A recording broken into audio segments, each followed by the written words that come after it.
Hello! J'espère que vous allez bien. Bon alors moi maintenant, en plus d'être malade, je suis courbaturée parce que j'ai voulu écouter le conseil d'un de mes frères en crise qui m'a dit, Fantine, quand t'es malade, faut aller courir. Sachez que ça ne marche pas avec tout le monde parce qu'avec moi, en plus maintenant d'être malade, j'ai mal partout. Voilà. Donc, moralité, tout conseil n'est pas bon à prendre, mais ce n'est pas ça le but du sujet. Aujourd'hui, je voulais vous partager un témoignage qui m'est arrivé aujourd'hui et qui est incroyable. Ça, c'est Ce petit bruit là, c'est le distributeur automatique de mon chat obèse. Voilà, pour ceux qui le connaissent, Anine mange à votre santé. En fait, aujourd'hui, j'étais en formation. Donc moi, la formatrice, j'étais en formation. J'étais en formation de premier secours. Donc moi, l'ancienne maître nageur, je suis en formation de premier secours. En fait, ça fait plusieurs mois que je milite un peu dans mon entreprise pour pouvoir faire cette formation parce qu'en fait, je trouve que c'est hyper important sur chaque lieu de travail qu'il y ait au minimum une personne formée, voire plus. Mais voilà, c'est une formation qui coûte cher et qui demande des moyens. Mais quoi qu'il en soit, j'ai failli me faire former au mois de janvier par l'association dans laquelle je suis bénévole. Ça, c'est pas fait. Et du coup, mon entreprise m'a proposé une date pour me faire former. Et vous savez, quand vous avez un programme qui dénote un petit peu de votre programme habituel, moi je sais que le Seigneur sait qu'il m'attend sur un truc, il m'attend sur quelque chose et vraiment, vraiment je savais pas quoi, mais dans ma prière j'étais en mode Seigneur, mais surprends-moi. C'est un peu ma prière de tous les jours, Seigneur, surprends-moi. Et en fait voilà, donc je me rends à cette formation, tout va bien, RAS, voilà, c'est des révisions parce que je me souviens de pas mal de choses que j'ai vues il y a quelques années. Et en fait, à un moment, le formateur, il décroche son téléphone. On était en plein cas pratique, tu vois, où voilà, on mettait en pratique ce qu'on venait d'apprendre sur les malaises, les brûlures, machin. Il décroche son téléphone, il commence à avoir une conversation et tout, patati patata, ok, d'accord.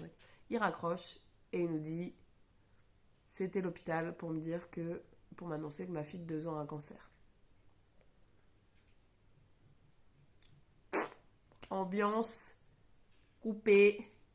Et là, dans ma tête, je me dis, ok, Seigneur, c'est là, c'est exactement là que tu m'attends. Ok, gloire à Dieu. Donc, le mec, il dit, c'est pas grave, un mec trentenaire, tu vois, il dit, c'est pas grave, on continue, patati patata, donc il continue, il fait son pitch et tout. Il fait encore deux, trois cas pratiques en regardant la face, et à la fin, il dit, bon, bah, voilà, c'est bon, vous pouvez aller manger, il appelle sa femme. Donc, en fait, il passe tous ses coups de fil devant nous. Donc, déjà, je me dis, c'est bizarre, parce que pour vivre une nouvelle si dure, tu n'as pas envie de la vivre devant des gens que tu connais pas. Donc voilà, il passe ses coups de fil devant nous et il appelle sa femme, patati patata, donc il dit à sa femme, bah voilà, l'hôpital m'a appelé, c'est bien ça, machin, donc on a rendez-vous jeudi, patati patata, anesthésiste, diététicienne, commencer la chimio sur le tas et tout, bref. Et il raccroche. Et en fait, tout le monde était sorti de la salle sauf un gars, un petit jeune. Et du coup, je lui dis, est-ce que je peux te parler? Et il me dit, oui, oui. Je dis, écoute, je sais que tu as l'habitude de gérer des situations de crise et des situations d'urgence, parce que du coup, il est secouriste, donc il a l'habitude d'aller sur des situations où les gens physiquement sont blessés. Et je lui dis, mais moi aussi, dans une autre dimension, je suis à même de gérer des situations de crise comme celle que tu es en train de vivre. Donc du coup, je lui dis, je suis très croyante. Et je pense qu'il n'y a pas de hasard. Est-ce que je peux prier pour toi?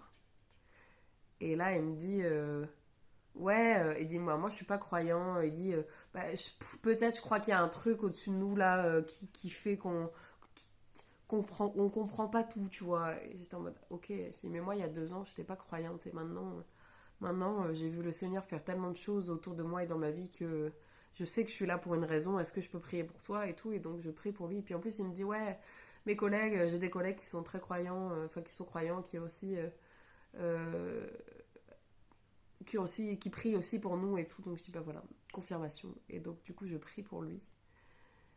Et, euh, et après, voilà, on discute et tout. Je lui dis, en plus, voilà, je vois un peu la carapace que t'as. Mais c'est ok, quoi. C'est dur ce que tu vis. Enfin, t'as le droit de. Donc voilà. Donc on a discuté de tout ça et je me dis, mais.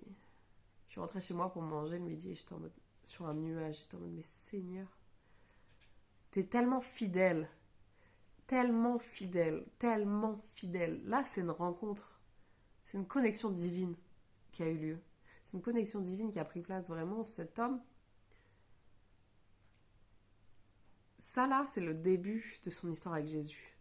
Il le sait pas encore, mais moi je le sais. Vraiment, quand j'ai prié pour lui, je n'avais aucun doute que cette gamine, elle allait s'en sortir et correctement et bien, tu vois. Voilà, mon frère, si tu regardes cette vidéo, ça marche pas ton truc. Euh, du coup, j'ai aucun doute que sa gamine, elle puisse être guérie. Et même après, je lui ai redit, j'ai refait des déclarations sur la vie de sa gamine en disant que même les traitements, ils auraient aucun impact, aucun effet secondaire sur elle, qu'elle serait entourée des meilleurs médecins. Je dis voilà, après, on peut pas savoir la volonté du Seigneur. C'est vrai qu'il veut qu'on guérisse. C'est vrai qu'il veut pas qu'on souffre. Et quand on demande quelque chose en son nom, il l'accorde. Mais des fois, en fait, on sait pas. Dans les miracles, il y a des miracles instantanés. Il y a des miracles qui sont dans la durée, en fait, pour permettre de prendre ce temps à chercher la face du Seigneur, pour vraiment faire cette connaissance avec le Père. Et, euh, et moi, je sais pas ce qu'il a réservé pour eux. Je connais pas le plan du Seigneur pour la vie de cette petite fille. Mais en tout cas, je sais que le Seigneur va faire. Bref, et donc du coup, je me suis dit, mais en fait, quand on prie pour que le Seigneur nous utilise, c'est incroyable parce que, ouais, moi, ma journée, elle a eu du sens grâce à ça. Et je me dis, voilà, il y a juste le côté un peu bittersweet de Seigneur, c'est incroyable ce que tu me permets de voir dans la vie des autres. Seigneur, fais dans ma vie. Envoie-moi des gens. Envoie-moi des gens, mon Père, qui vont me tenir spirituellement, qui vont me... Ouais.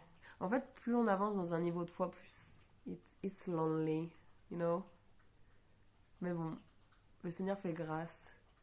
Et c'était juste un témoignage incroyable que j'avais envie de vous partager parce que moi j'ai trouvé ça tellement beau. Et voilà. Et en fait, quand ça, c'est des appels du pied du Seigneur, genre je pouvais pas me taire. Je pouvais pas regarder cet homme s'ouvrir et rien dire, non. Peut-être pour lui, c'est rien une prière. Mais je pense pas, parce que la façon dont il m'a dit, peut-être pour lui, c'est rien. Mais je pense que ça va cogiter là, dans sa tête, dans son corps, dans son cœur. Et il va avoir sa rencontre avec Jésus. Et le Seigneur, les voies du Seigneur sont impénétrables.